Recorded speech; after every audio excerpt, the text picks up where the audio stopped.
Hello दोस्तों, हमारे channel में आपका स्वागत है। दोस्तों, भारत की पसंदीदा कार मारुति 800 से तो आप सभी वाकिफ होंगे। मारुति आज देश की जानी मानी कंपनियों में से एक है। इस कंपनी की कार ऑल्टो कई सालों से लोगों के बीच अपनी जगह बनाए हुए है। लेकिन क्या आप जानते हैं कि मारुति की नींव गांधी परिवार ने रखी थी। 14 दिसंबर 1983 को भारत में पहली बार मारुति कार ने दस्तक दी, जिसकी चाबी प्रधानमंत्री इंदिरा गांधी ने हरपाल सिंह को सौंपी थी और इस गाड़ी का नंबर है DIA 6479।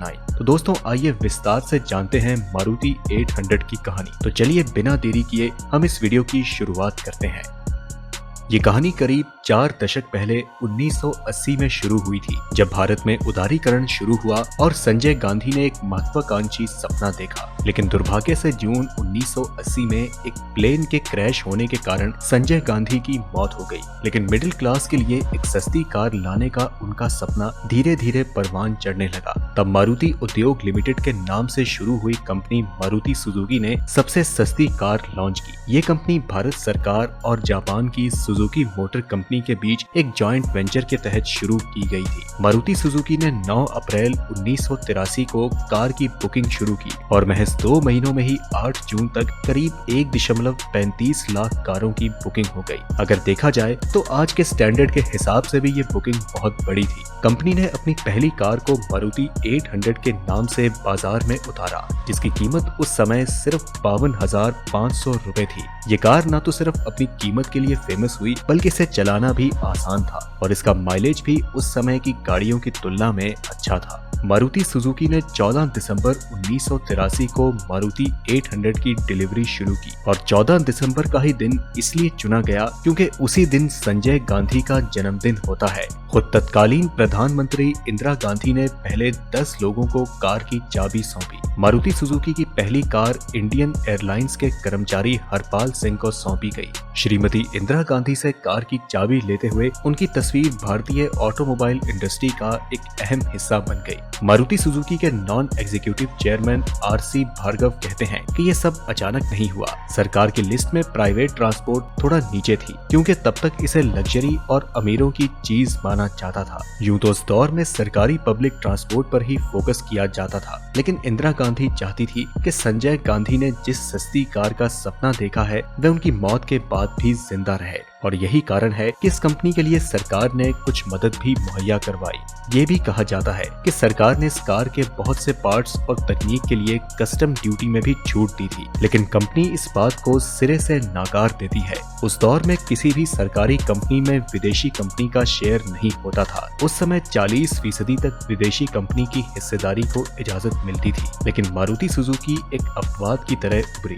वैसे तो किसी ने भी नहीं सोचा था कि संजय गांधी ने जो सपना देखा था वो कार लोगों के बीच इतनी लोकप्रिय हो जाएगी कि 31 सालों तक बाजार पर छाई रहेगी। आज भी मारुति सुजुकी की कारें लोगों को खूब भाती हैं, लेकिन 2014 में ये कार बंद हो गई। इन 31 सालों में इस कंपनी ने करीब 27 लाख मारुति 800 की कारें बेची। उसकी जगह कंपनी ने बाजार में ऑल्टो 800 उतारी और उसे भी लोगों ने खूब प्यार दिया। हालांकि ऐसी भी खबरें हैं कि सरकार एक बार फिर से मारुति 800 को री लॉन्च करने वाली है। मारुति 800 की सबसे अधिक कारें सन 2000 में बिकी थी, जिसके बाद 2000 में ही ऑल्टो 800 लॉन्च हुई और बहुत से ग्राहक उसकी तरफ खींचे चले गए। हाल ही में कंपनी ने इस बात की घोषणा की कि वह 2 छोटी कारों पर काम कर रही है, जिनकी कीमत 5 लाख रुपए से कम हो। इन कारों में से एक में कंपनी 800 सीसी की क्षमता का इंजन प्रयोग करेगी और दूसरे में 1 लीटर की क्षमता का। और ऐसी भी खबर है कि कंपनी अपने इस प्रोजेक्ट पर काम करना शुरू भी कर चुकी है।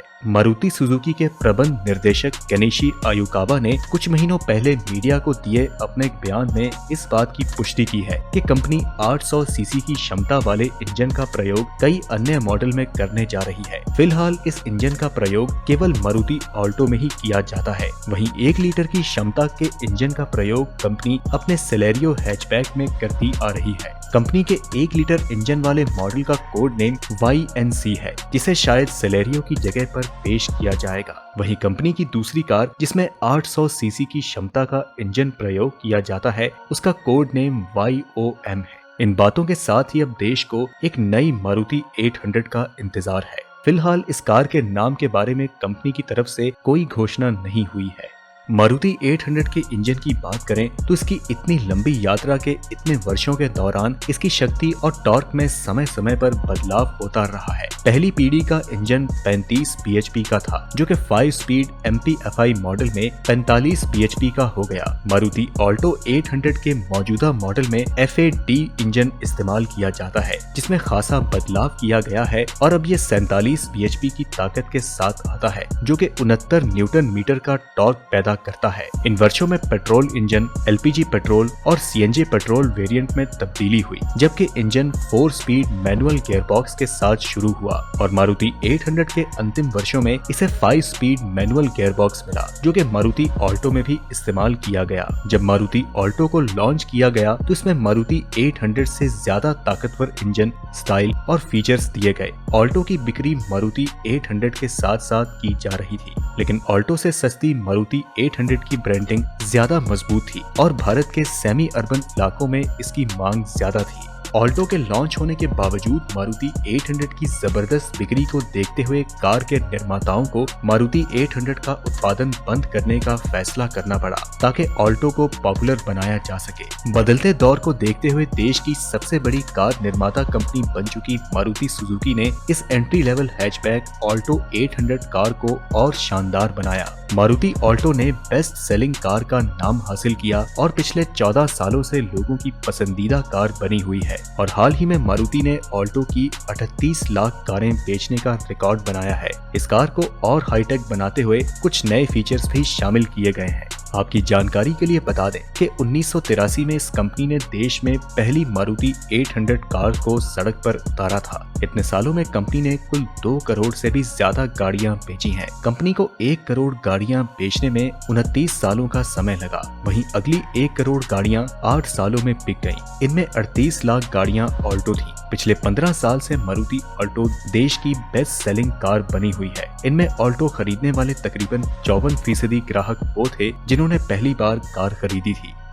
दोस्तों, आपको बताते चलें कि मारुति 800 हमारे भारत के साथ साथ हमारे पड़ोसी देश पाकिस्तान में भी बेहद लोकप्रिय है, जहां पर इसे सुजुकी मैरन के नाम से जाना जाता है। लेकिन बीते साल 2019 में पाक सुजुकी मोटर्स ने पाकिस्तान में भी इस कार का निर्माण बंद कर दिया है। अब आप में से कुछ लोग जो कि मारुति 800 के शौकीन हैं और मैं भी उनमें से एक हूं, तो हमारे मन में इस लेजेंडरी कार के प्रति कुछ सवाल जरूर उठ रहे होंगे, जैसे कि क्या हम आज के समय में भी मारुति 800 को खरीद सकते हैं? तो दोस्तों, जवाब है हाँ, बिल्कुल खरीद सकते हैं, लेकिन ब्रांड न्यू नहीं, क्योंकि जैसा कि हमने पहले भी बताया है कि कंपनी ने इस कार को 2014 में ही बंद कर दिया था। इसलिए बेस्ट ऑप्शन यही है कि आप कोई सेकेंड हैंड मारुति 800 कार खरीद सकते हैं। क्या मारुति 800 कार दोबारा से वापस आने वाली है?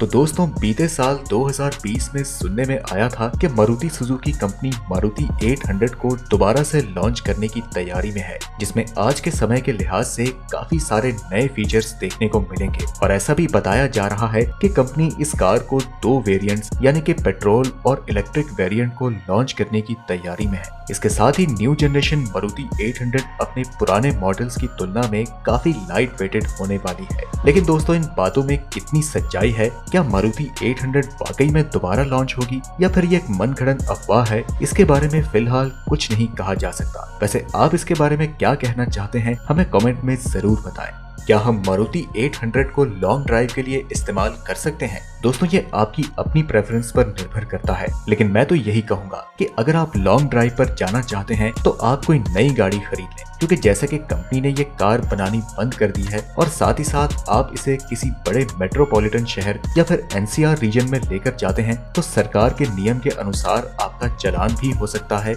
या फिर आपकी कार जब्त हो सकती है। इसलिए अगर आप मेरी माने तो मारुति 800 कार लॉन्ग डिस्टेंस के लिए रिकमेंडेड नहीं है। तो दोस्तों, आपको क्या लगता है कि जो कार अभी लॉन्च होगी क्या वह मारुति 800 जैसी ही सक्सेसफुल होगी? आप अपनी राय हमें कमेंट के माध्यम से जरूर बताएं। हम मिलते हैं आपसे अगली वीडियो में, तब तक के लिए नमस्कार।